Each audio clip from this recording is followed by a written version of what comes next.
Back to our top story, and today has been a big morning for many families. 298 families whose loved ones died on board MH17 some 8 years ago.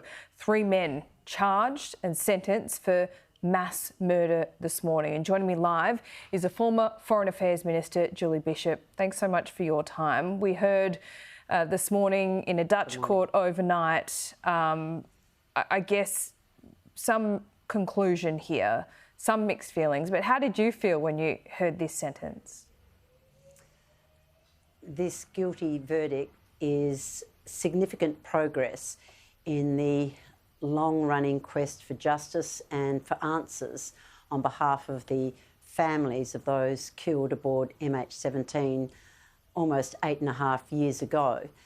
It does provide some relief because it does provide some answers, but there is still a long way to go in order for these individuals who've been found guilty of this heinous crime to face the consequences of their action. I certainly applaud the efforts of the Joint Investigation Team, including the Australian Federal Police, who have been painstaking in putting together the evidence and finally providing some justice for those families. Well, Penny Wong credited you this morning as well, Julie Bishop. I was involved from the outset. I recall the phone call informing me that a Malaysian airline had been shot down over eastern Ukraine. At that time, I was aware that Russia was involved. And I remember calling in the Russian ambassador the very next day.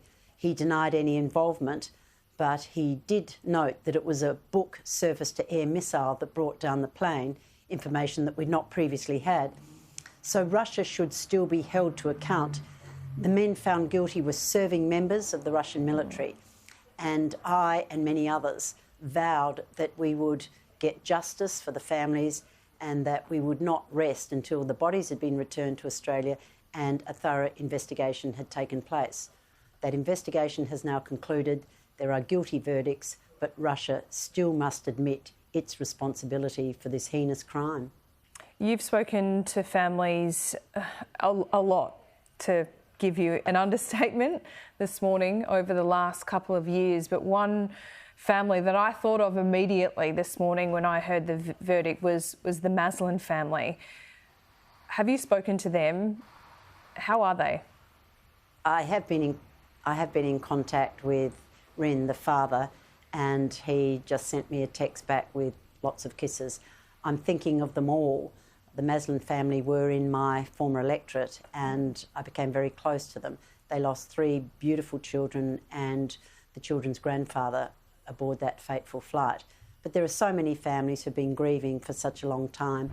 This guilty verdict goes some way to providing answers, but it will never take away the pain and the loss that they will continue to feel.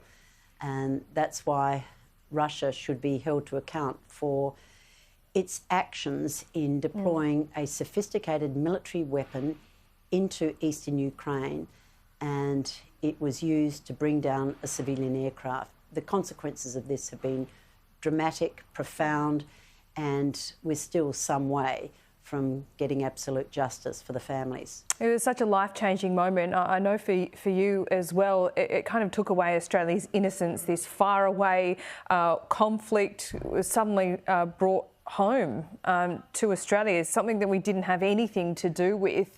And the pursuit of justice has been long and very difficult. Again, I know that this coloured and did have a profound impact on your time as Foreign Minister as well. But 8 years on, having this conclusion, of course, these 3 men not brought to justice, brought to justice, but not serving any time. They're still on the run.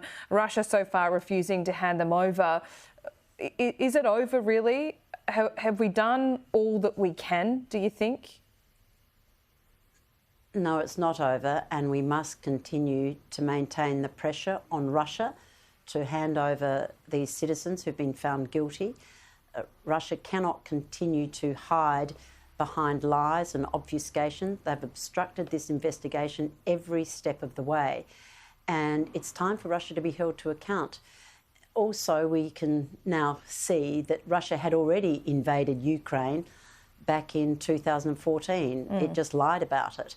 And the shooting down of MH17 laid bare that lie. Russia claimed that they weren't involved in eastern Ukraine, but they were not Ukrainian farmers that were able to deploy a surface-to-air Buk missile and shoot down a commercial plane at 33,000 feet. That took skilled operatives, and they've now been found guilty, 2 of them at least, from the Russian military. But this means we must maintain the pressure on Russia. These men have been convicted. They should be extradited, but they will always have that conviction and that extradition hanging over them for the rest of their lives. As they should. And it was important to talk to you this morning, Julie Bishop. We appreciate you for making the time as well. Thank you.